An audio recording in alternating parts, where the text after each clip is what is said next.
آزاد ایک آہٹ کی طرح۔ موجودہ حالات کے پیش نظر کوٹلی شہر سمیت دیگر لائن آف کنٹرول سے قریبی شہروں کے لیے بلیک آؤٹ کی کال۔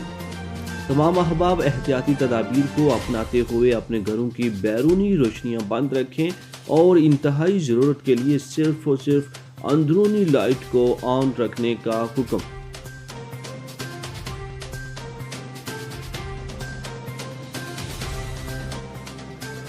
آزاد ریاست Jammu Kashmir secretariat higher education کی طرف سے موجودہ صورتحال کے پیش نظر آزاد کشمیر کے تمام سرکاری ادارہ جات بشمول پرائیویٹ سکولز و کالجز کو مورخہ 28 فروری سے 2 مارچ تک بند رکھنے کا حکم، جبکہ جملہ انتظامی دفاتر کھلے رکھنے کا اعلان۔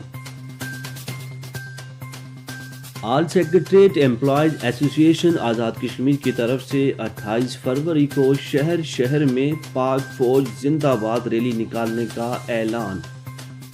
تفصیلات کے مطابق آل سیکریٹریٹ امپلائیز ایسوسی ایشن آزاد کشمیر نے کل مورخہ 28 فروری کا دن پاک فوج کے نام کرتے ہوئے پاک فوج زندہ باد ریلی نکالنے کا اعلان کیا ہے، جس میں کشمیر کا بچہ بچہ پاک فوج کے شانہ بشانہ کھڑا رہنے کو تیار ہے۔